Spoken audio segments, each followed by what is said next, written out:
고린도후서 3장 17절과 18절 한 목소리로 봉독하겠습니다. 주는 영이시니 주의 영이 계신 곳에는 자유가 있느니라. 우리가 다 수건을 벗은 얼굴로 거울을 보는 것 같이 주의 영광을 보매 그와 같은 형상으로 변화하여 영광에서 영광에 이르니 곧 주의 영으로 말미암음이니라. 아멘. 하나님 감사합니다. 오늘 예배 가운데 하나님을 경험하며 하나님을 만나는 귀한 시간 되게 하여 주시옵소서. 예배 가운데 귀신이 떠나가며 우리의 모든 질병이 치유받는 놀라운 역사가 일어나게 하시며 하나님 갖가지의 문제가 해결될 수 있는 주님의 영이 임하는 삶이 되게 하여 주시옵소서. 누가 받든지 은혜 받게 하여 주셔서 하나님을 나의 주 나의 구원자로 고백할 수 있는 믿음을 허락하여 주시옵소서. 감사드리옵고 예수님의 이름으로 기도합니다. 아멘. 할렐루야. 이제 날씨가 30도를 넘어가고 있습니다. 이제 좀 폭염인데 여러분들 건강 주의하시기를 축복합니다. 오늘 본문 사도 바울은 신약에서 13권의 책을 기록하고 있습니다. 이 13권의 책에서 어떤 책에는 바울을 사도로 인정하는 책이 있고요. 어떤 책에는 거짓 선지자들이 사도 바울을 사도로 인정하지 않는 책들이 있습니다. 그래서 책을 시작할 때 책의 첫 페이지 1장 1절에 보면 사도된 바울은 바울 사도 이런 이야기가 나오면 이 책은 거짓 선지자들이 있구나. 그래서 사도 바울을 바울로 사도로 인정하지 않는구나라고 우리가 알고 있으면 됩니다. 그렇다면 왜 사도 바울이 사도로 인정함을 그렇게 갈구하고 있었을까요? 사도 바울이 개인적인 어떤 그런 권위 때문에 그렇게 이야기한 게 아니에요. 사도 바울이 전한 모든 복음이 만약에 사도가 아니라면 이 복음이 전부 다 가짜가 되고 있기 때문에 사도 바울은 내가 사도라는 것을 계속 증명하고 있어요. 그래서 우리가 신약을 읽을 때 바울 서신을 읽을 때는 사도된 바울은 이라고 나오면 먼저 머릿속에 기억할 것은 여기는 거짓 교사들이 있구나. 거짓 선지자들이 있구나. 그래서 사도 바울의 말을 거슬러 가고 있구나. 이렇게 생각하면 딱 맞습니다. 그러면 성경을 읽을 때 조금 이해가 쉽습니다. 왜 이렇게 되는지. 그래서 사도 바울은 이렇게 사도됨을 계속해서 강조하고 있습니다. 고린도후서 3장은요. 추천서가 없는 사도 바울을 사도로 인정하지 않으려는 고린도 교인들이 있었어요. 그래서 추천서를 가져와라. 이 시대 때 고린도 후서의 시대 때는 많은 거짓 선지자들이 추천서를 가지고 다녔어요. 왜요? 내가 이런 사람이야 라고. 즉 지금으로 말하면 파송장을 들고 다닌다든가 내지는 목사 안수증을 들고 다닌다든가 이렇게 어떤 증거가 있었어요. 그런데 사도 바울은 추천서가 없었어요. 그러니까 사도가 아니라고 밀어붙이기 시작을 합니다. 우리 교회도 이제 이렇게 온전하게 복음을 전하다 보면 사람들이 좀 비난할 때도 있습니다. 그러나 그거에 너무 개의치 않으시기를 축복합니다. 이렇게 사도 바울은요, 고린도 교회가 사도 바울이 만들어 놓은 거죠. 그러니까 추천서가 필요 없었어요. 그럼 고린도 교회가 추천서인 거예요. 이렇게 됐다는 겁니다. 그래서 사도 바울은 이 고린도 후서를 통해서 옛 언약이 뭐예요? 율법. 그리고 새 언약이 뭐예요? 은혜. 하나님의 생명의 법. 이것에 대해서 이야기하고 있어요.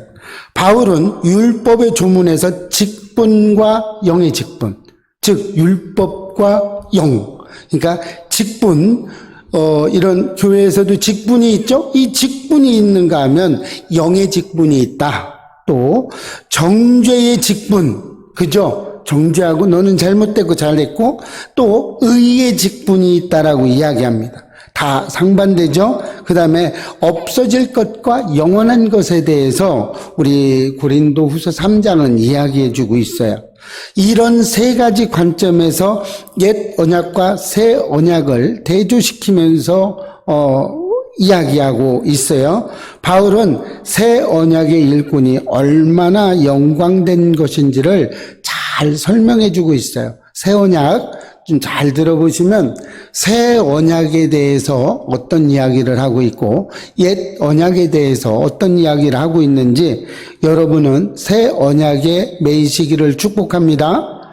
고린도후서 3장 1절 말씀을 보면 바울을 대적하던 거짓 교사들이 그들의 신분을 확고히 하기 위해서 추천서로 들이미는 거예요. 나 이런 사람이야 라고 들어밀고 있습니다. 이렇게 하고 있는데 반대로 추천서가 없는 바울은요, 거짓 교사들의 모함을 그대로 받고 있죠. 그러나 바울에게는 추천서가 필요 없었죠. 앞서 말씀드린 것처럼 고린도 교회 자체가 추천서인 거예요. 우리 전도사님의 추천서 없어도 되죠? 예배교회의 전도사로 이미 돼 있어요. 그리고 우리 예배교회가 있는 거예요. 똑같은 겁니다. 추천서가 필요 없는 거예요. 다른 사람들 이야기 들을 거 없다는 얘기죠. 이렇게 하고 있어요. 그랬는데 2절 말씀을 보면 바울이 수고로 세워진 고린도 교회 자체가 추천서라라고 이야기하고 있어요. 이렇게 성경에는 글로 써놨어요. 왜요? 우리가 거짓 교사들의 미혹에 넘어갈까봐. 얼마나 자상해요. 하나님은 이렇게 자상해요. 자상하신 하나님을 우리 축복합니다. 그래서 오늘 바울은요, 옛 언약과 새 언약에 대해서 말하고 있습니다. 옛 언약과 새 언약의 차이점을 좀 알아보도록 할게요. 자, 출애굽기 34장 35절 말씀을 보면 이스라엘 자손이 모세의 얼굴에 광채로 범으로 모세가 여호와께 말려서 들어가기까지 다시 수건으로 자기 얼굴을 가렸더라고 이야기하고 있어요. 수건으로 가렸다는 거예요. 이 말씀은요, 모세가 성령 충만해서 얼굴에 광채가 났어요. 이 얼굴에 광채가 나고 있는데 이 얼굴의 광채를 보고 혹시나 하나님의 말씀이 안 들어갈까 봐 그래서 얼굴을 수건으로 가린 거예요. 여러분들도 저를 이렇게 보면 광채가 막 나죠? 그러니까 혹시 하나님 얼굴을, 하나님의 영광을 가릴까봐 또 이게 수건으로 이렇게 써야 되나 싶은데 원고를 보지 못해서 그냥 합니다. 네. 이런 거예요. 이래서 한 거예요. 그런데 이것은요, 조금 더 지나면 어떤 영적인 상태가 있느냐면요, 유대인들의 어두운 마음, 유대인들의 그 하나님을 향한 마음이 가리워진 그 어두운 마음을 이야기하고 있는 겁니다. 이처럼 모세가 하나님의 이스라엘 백성들을 만날 때는 얼굴을 수건으로 가렸어요. 그랬는데 다시 하나님의 장막으로 들어갈 때는 수건을 벗었다는 이야기예요. 예, 이렇게 되기를 축복합니다.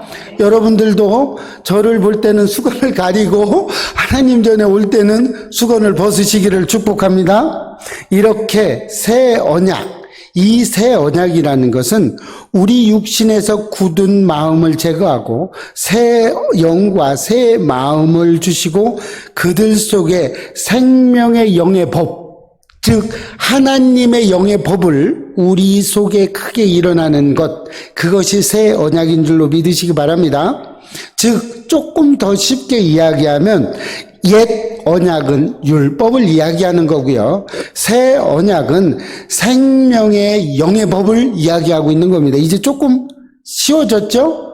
예, 제가 말주변이 없어서 잘 설명을 못 하더라도 잘 알아들으시기를 축복합니다. 예.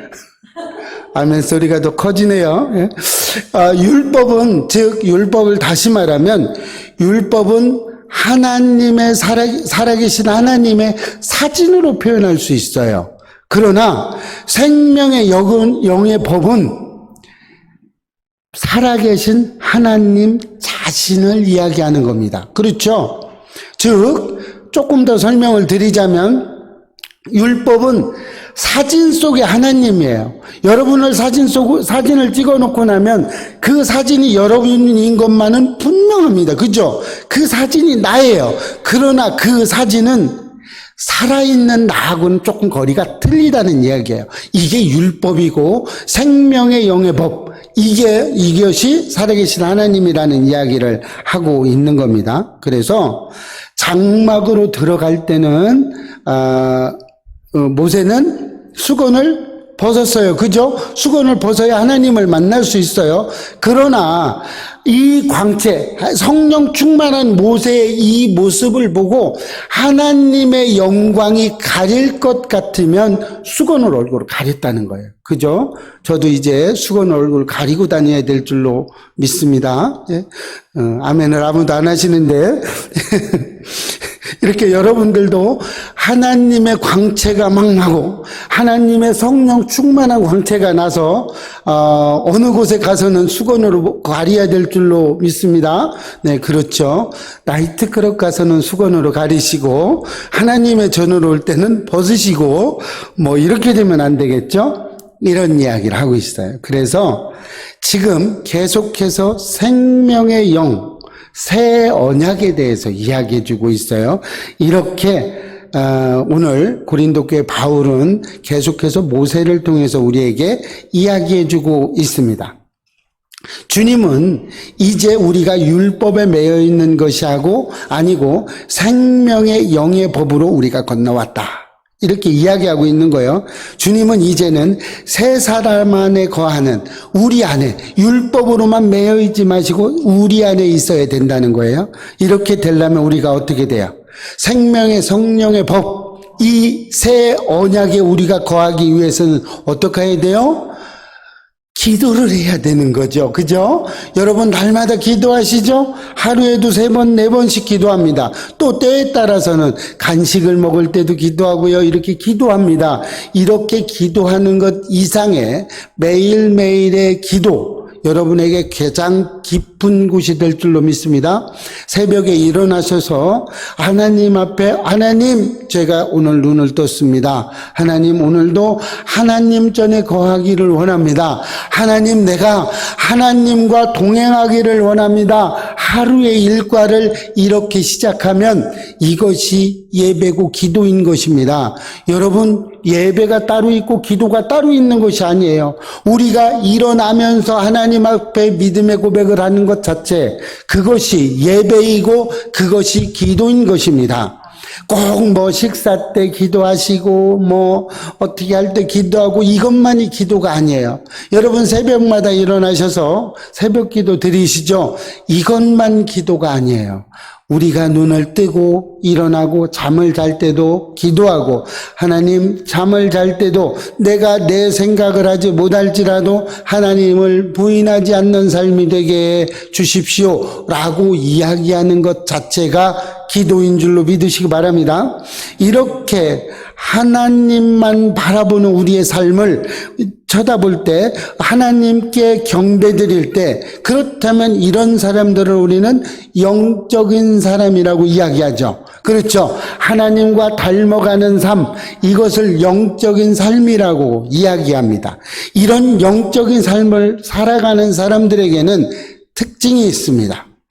또 세상적으로 살아가는 사람도 특징이 있죠. 그렇죠? 세상과 하나님의 영, 율법, 옛 언약과 새 언약을 살아가는 사람들은 각자에 맞는 어떤 특징이 있습니다. 그래서 옛 언약에 대해서는 오늘 다루지 않을 겁니다. 오늘은 새 언약, 생명의 영의 법에 대해서 이야기할 텐데요. 이런 생명의 영의 법을 가지고 있는 새 언약을 가지고 사는 사람, 즉 영적인 사람은 특징이 있는데 4가지 특징이 있습니다. 하나하나 알아보면 내가 이 4가지 특징이 나타나는지 아니면 한 가지만 나타나는지 잘 보시기를 바랍니다. 영적인 이런 사람들은요, 특징이 있습니다. 새 언약을 가지고 있는 사람, 영적인 사람의 특징은 자유가 있어요. 자유가. 여러분, 부모님 집으로 가는데 부모님 집에 가서 자유가 없나요? 그렇지 않죠? 부모님 집에 가면 다 내 거예요. 그죠? 근데 사실상 내 거 하나도 없죠. 그런데 다 내 것처럼 살아가요. 그죠? 정빈이도 집에 가면 냉장고고 뭐고 다 내 것처럼 먹어요. 내가 사다 놓은 거 하나도 없는데 다 그런 거예요. 그게 이렇게 우리는 하나님 전에 갈 때 자유가 있어야 돼요. 17절 말씀을 보면요.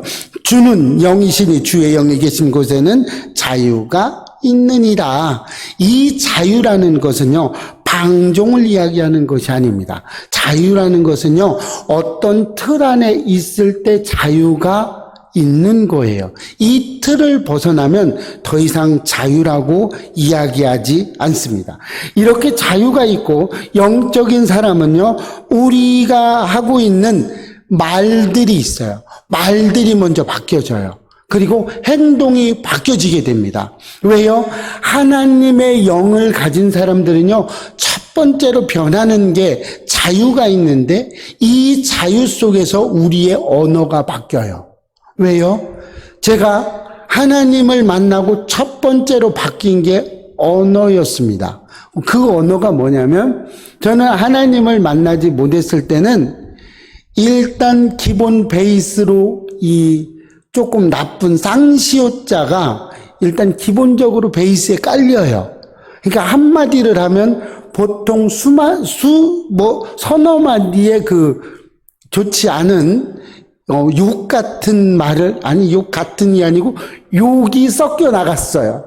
기본적으로 그런 삶을 살았는데, 하나님을 만나고 하나님께 제 삶을 드리기로 작정한 다음부터 바뀌어진 것이 이 욕이 없어졌어요. 말을 할 때 욕이 없어졌어요. 아멘도 안 하죠. 내일 아니라 이 말이죠. 예, 욕이 없어졌어요. 욕이 없어지니까 얼마나 편한지 몰라요. 말이 부드러워요. 그리고 끊임없이 명령어를 썼어요. 이것 해, 가져와, 갖다 놔, 치워. 이런 명령어를 많이 썼는데 지금은 갖다 주세요. 부탁해요. 이런 말들을 좀 쓰기도 합니다. 이 변천 과정을 아내는 잘 알고 있어요. 그래서 아내에게 물어보면 아주 잘 합니다. 그런데 우리 일상생활에도 이런 언어가 순화되지 않는 분들이 있죠. 어떻게 그래요? 나는 태어나면서 그래. 운명이 그래. 내 성격이 그래. 재수없어. 이런 말들이 있죠. 이런 말들은 모두 다 무속적인 말들입니다. 왜 그러냐면요.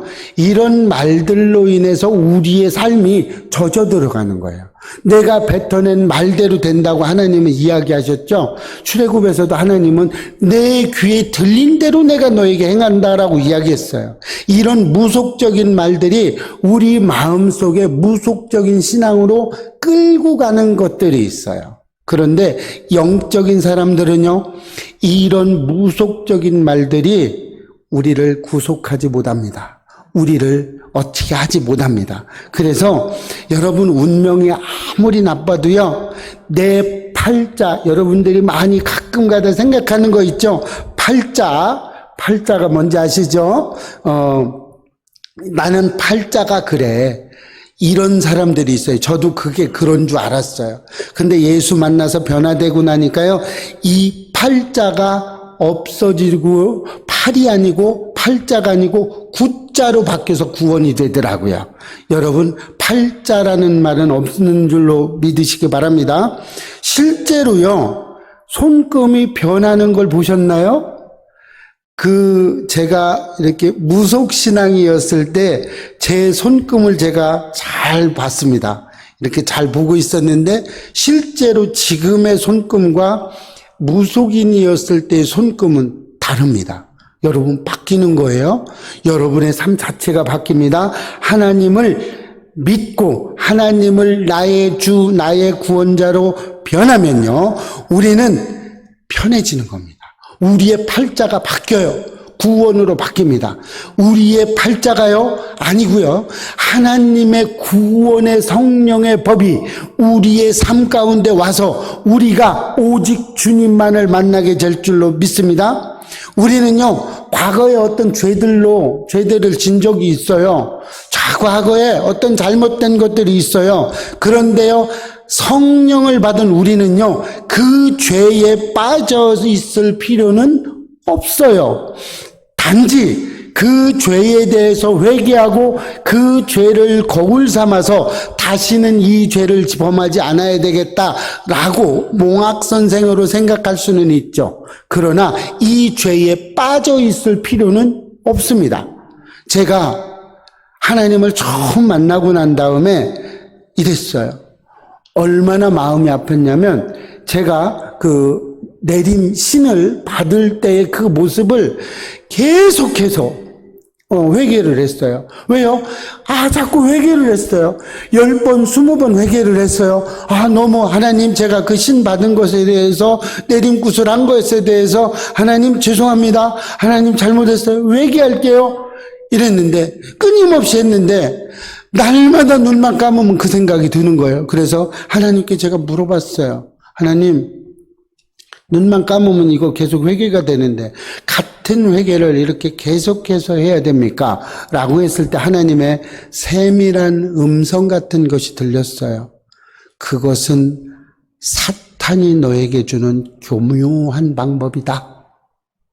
여러분, 한 번 회개한 것은요, 또 회개할 필요 없어요. 그런데 회개가 계속해서 일어나면 사탄아 물러가라 하고 우리는 쫓아야 될 줄로 믿으시기 바랍니다. 그것은 너에게 그 죄의식에 빠져서 헤어나지 못하게 하도록 끊임없이 너는 이런 놈이었잖아. 너 내림굿 받아서 신을 우상으로 섬겼던 사람이었잖아. 끊임없이 그 죄에 올가매려고 하는 사탄의 전략이라 했다는 것이죠. 그 뒤로 저는 얼마나 자유해졌는지 몰라요. 얼마나 편해졌는지 몰라요. 그렇군요, 하나님. 제가 진정으로 회개하고 다시는 지금도 그래서 깽매기를 잘 들지 않습니다. 북을 잘 잡지 않아요. 그래서 지금은 드럼을 치려고 하는데 드럼도 잘 안 됩니다. 근데 이런 거예요. 왜요? 사탄은 우리를 끊임없이 너 이런 사람이었잖아 하고 거기에 올가매려고 합니다. 그러나 하나님은 말씀하십니다. 생명의 성령의 법 안에는 그 죄가 너를 구속할 수 없단다 라고 이야기해 줍니다. 여러분이 어떤 죄를 졌든지 상관없습니다. 여러분이 그 죄로 인해서 이 육적인 어떤 죄값을 치르고 내가 진정으로 하나님 앞에 회개했다면 다시는 거기에 매이지 않으시기를 축복합니다. 여러분의 팔자가 어떻든 상관없어요. 하나님 만나면 그 팔자 다 필요 없습니다. 하나님 전으로 나오시기를 축복합니다. 이렇게 우리 성령을 만나는 우리들은요, 하나님 안으로 들어오면요, 참 자유가 있습니다. 얼마나 자유한지 몰라요. 제가요, 요즘에 너무나 자유해서 하나님 앞에 때를 쓸 때도 있어요. 오늘 아침에도, 앉아서 가만히 기도를 하는데 하나님이 어루만져 주는 것 같아요. 내가 너 마음을 안다. 내가 너 마음을 안다 하면서 저를 꼭 안아주시는 하나님을 경험했어요. 얼마나 좋은지 몰라요. 여러분들도 이렇게 하나님 전에 와서 영적인 사람이 돼서 그 특징으로 참 자유를 얻으시기를 축복합니다. 두 번째, 영적인 사람은요, 열린 시야가 보입니다. 열린 시야, 눈이 열린다는 거죠. 영안이 열리는 거죠. 이런 겁니다. 18절 말씀을 보면 수건을 벗은 얼굴이라고 이렇게 이야기하고 있어요. 이것은요, 열린 시야를 얘기하는 거예요. 여러분의 영이 열리는 거예요. 이제 알아지는 거예요. 육적인 사람은요, 눈앞의 것을 쳐다봅니다. 안목이 짧아요. 자신을 생각하고요, 내 이익을 생각합니다. 그러나 영적인 사람은 멀리 쳐다봅니다. 저 멀리 있는 전도사님도 쳐다보고요, 요 가까이 있는 탭도 쳐다보고요, 이렇게 멀리 쳐다봅니다. 또 안목이 길어집니다. 그리고 남을 잘 보려고 노력합니다. 어떻게 해요? 아, 저 사람은 어떤지, 내가 이 말을 하면 저 사람이 좀 상처받지 않을까? 아, 그럼 말을 좀 순화해야 되겠다. 이렇게 영적인 사람이에요. 육적인 사람은 부정적이고요. 다른 사람들의 단점을 들춰내기를 원해요. 왜요? 그 단점을 들춰내야 내가 이길 수 있기 때문에 그렇습니다. 여러분, 언제나 사람들, 영적인 사람들은요, 세상적이지 않아요. 영적인 사람은요, 들추지 않아요. 영적인 사람은요, 그냥 감싸 안아줘요. 상대방의 약점을 들추지 않아요. 감싸 안아줍니다. 제가 얼마나 많은 약점을 가지고 있는 사람인지 여러분은 저를 아시는 분은 다 압니다. 너무나 많은 약점을 가지고 있는데 제 아내는 저한테 한 번도 좀 이렇게 뭐라고 쿠사리 같은 걸 주지 않아요. 그냥 좀 잘 안아줍니다. 그렇더라도 안아주기도 하고요. 실수해도 조금 괜찮아 이렇게 이야기해줘요. 얼마나 따뜻한지 모릅니다. 여러분들도 이렇게 되시기를 축복합니다. 여러분이 여러분의 속을 썩이는 아내에게, 속을 썩이는 남편에게 따뜻한 말 한마디를 해주시기를 축복합니다. 만약에 그 따뜻한 말하기도 조금 그러면 따뜻한 커피라도 한 잔 타다 주시기를 바라요. 이러면 얼마나 좋겠어요. 그러면 우리의 삶이 바꿔질 줄로 믿습니다. 뿐만 아니라 육적인 사람은요, 세상적인 방법에 예민합니다. 세상적으로 나에게 손해를 주나, 세상적으로 나에게 어떤 이런 거에 굉장히 큰 예민한 반응을 보입니다. 그러나 영적인 사람은요, 진리에 반응을 합니다. 하나님의 말씀에 반응합니다. 하나님의 일에 관심을 가집니다. 어떻게 하면 하나님이 기뻐하시는 일을 할까라고 이렇게 이야기합니다. 그래서 우리가 봐야 할 현상은요, 하나님이 우리 마음속에 주신 꿈, 그 꿈을 향해서 영적인 사람은 달려갑니다. 하나님이 나에게 어떤 꿈을 주셨는지 그 꿈에 대해서 이야기합니다. 여러분, 세상적인 사람들이 비몽사몽간에, 또 우리 영적인 사람들이라고 하는 사람들 중에서 비몽사몽간에 내가 뭔가를 봤어요. 내가 누구를 봤어요. 내가 이렇게 봤어요. 현혹되지 마시기를 바랍니다.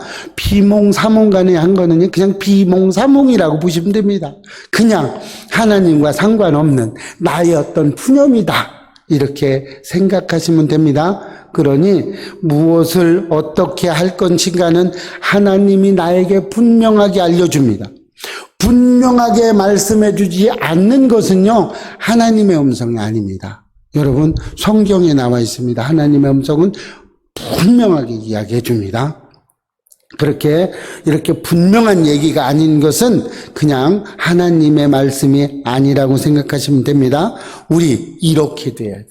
이렇게 되면 하나님의 영이 영광에 이르겠어요? 안 이르겠어요? 이르게 되겠죠. 이런 것을 영적인 영이 열렸다, 시야가 열렸다라고 이야기하는 겁니다.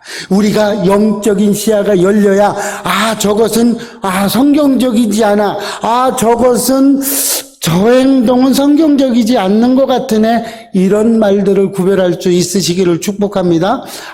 이런 거구나, 이렇게 아시는 것이 영적인 시야가 있는 것입니다. 여러분, 모두 이렇게 영안이 열리시기를 축복합니다. 이 영안이 열리는 것은 어떻게 되는 거, 막 이렇게 너 틀렸어, 너 이렇게, 이런 선악구도에 있는 것이 아니에요. 잘못된 것이나 이런 건 감싸 안고 품으라는 이야기예요. 그리고 기도해 주라는 이야기입니다.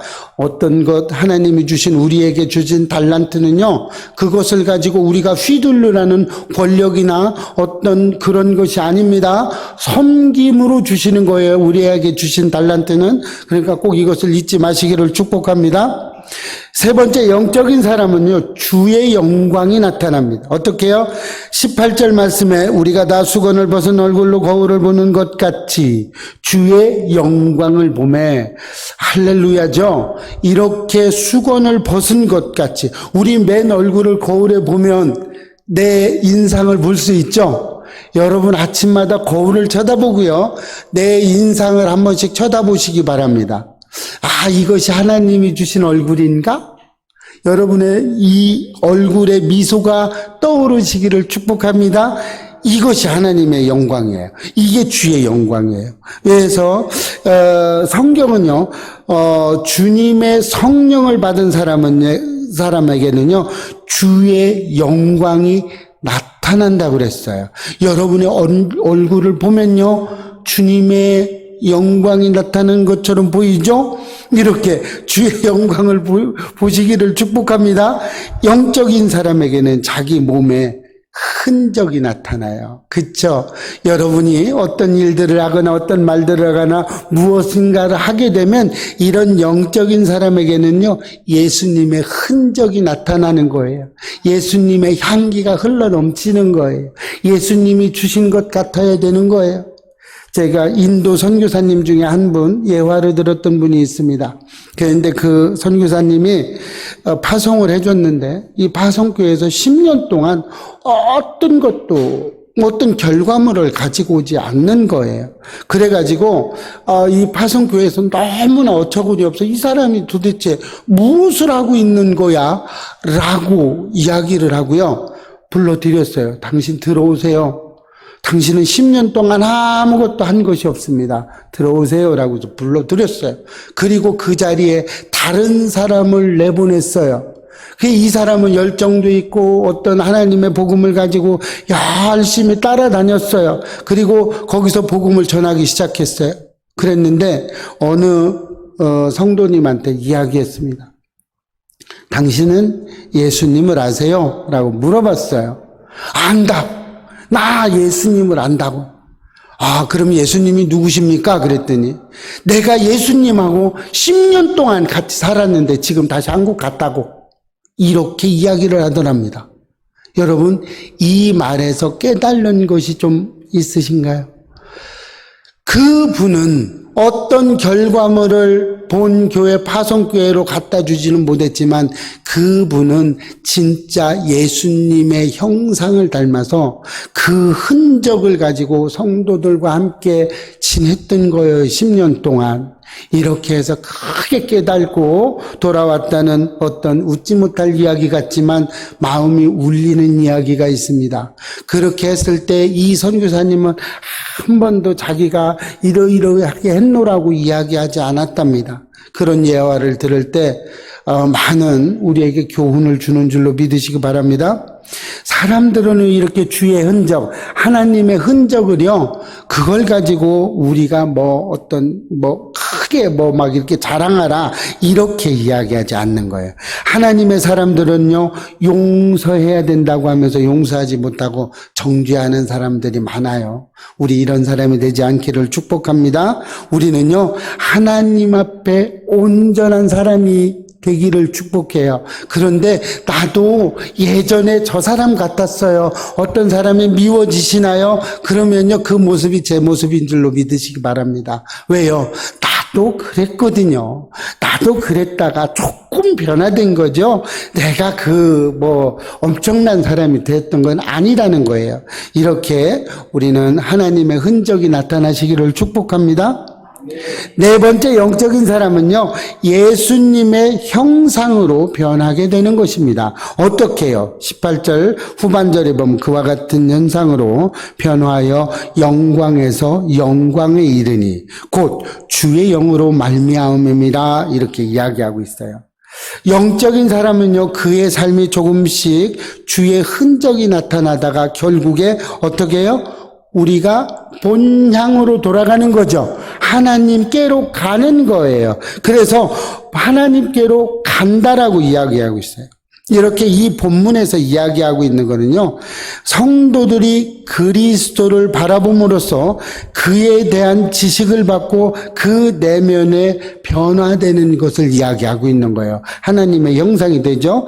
이럴 때 성도들은 점점 더 높은 단계, 더 높게 점점 영성이 올라가게 되는 거죠. 그리고 마침내 주의 재림이 왔을 때 성도의 몸이 부활하고 그리스도의 몸과 같이 완전해진다는 걸 이야기하는 거예요. 이게 영광에서 영광에 이르니, 주의 형상으로 된다라고 이야기하는 겁니다.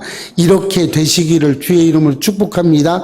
여러분도 영성이 하나하나 올라가서 하나님이 주시는 축복을 받으시기를 바라요. 가장 큰 축복은요, 예수 믿는 사람 중에서 가장 큰 축복이 뭐예요? 아유, 예수님 닮았네요. 이 소리 들으시기를 바랍니다. 겸손한 사람이 돼요. 예수를 닮으면요, 겸손한 사람이 됩니다. 하나님은 겸손한 사람을 통해서 또 일을 하세요. 그렇죠? 하나님은 또 이렇게 되는 거예요. 예수님을 많이 닮으면 닮을수록요, 비판의 소리는 적습니다. 다른 사람을 감싸 안고 이해하고 사랑하고 용서하는 일들이 많아져요. 반대로 하나님을 닮지 못하고 예수님을 닮지 못한 사람은 반대로 생각하면 되겠죠. 목소리가 높아집니다. 그리고 다른 사람을 이해하려고 하지 않아요. 다른 사람을 정죄하려고 합니다. 이런 사람들이 되겠죠. 여러분, 성 프랜시스라는 사람 아시죠? 저는 뭐 성자를 앞에다 붙여가지고 별로 이렇게 좋아하지 않는데 이 사람이 했던 기도는 정말로 우리 마음을 울리게 합니다. 그래서 제가 한번 읽어드리려고 그래요. 프랜시스의 기도입니다. 이 시대에는 프랜시스가 누구냐면 그 시대, 프랜시스가 살고 있던 시대에는요, 미움과 증오가 너무나 많았던 시대, 십자군 전쟁이 일어났던 시대를 이야기하고 있습니다. 수많은 사람들을 죽이고 수많은 가정이 깨어지는 그때에 살았던 사람이에요. 프랜시스가 이때에 너무나 힘들었을 때에 세상 사람들에게 기도를 했습니다. 어떻게 했느냐면요, 주여 나를 평화의 도구로 써주소서. 미움이 있는 곳에 사랑을 주게 하소서. 상처가 있는 곳에 용서를 주게 하소서. 분열이 있는 곳에 일치를 주게 하소서. 의욕이 있는 곳에 믿음을 주게 하소서. 위로받기보다 위로하며 이해받기보다는 이해하며 사랑받기보다는 사랑하는 자가 되게 하소서. 주여 나를 평화의 도구로 써주소서. 이렇게 기도를 했어요. 여러분 좀 와닿나요? 여러분이 이런 기도를 하시기를 축복합니다. 결국 영적인 사람은요, 주님을 닮고 주님을 알아가는 사람을 이야기해야 돼요. 오늘 예배드리는 저와 여러분, 우리 예배교회 성도 여러분 모두 다 이런 주님을 알아가는 주님의 형상으로 변화되는 저와 여러분 되시기를 축복합니다. 영적인 사람은요, 자유가 있어요. 영적인 사람은요, 열린 시야가 있어요. 영적인 사람은요, 그 사람에게서 주의 영광이 나타납니다. 영적인 사람은요, 예수님의 형상으로 변하게 됩니다. 이 말씀이 우리 마음 속에, 우리의 심령 속에 100배의 열매를 맺으시기를 주의 이름으로 축복합니다. 기도하겠습니다. 하나님이 함께 해주셔서 영적인 사람이 되기를 원합니다. 하나님이 이끄시고 함께 해주시고 축복해 주셔서 오직 주님께만 영화롭게 되기를 원합니다. 하나님 인도하시고 함께 하시고 축복으로 더하여 주옵소서. 감사드리옵고 예수님의 이름으로 기도합니다. 아멘.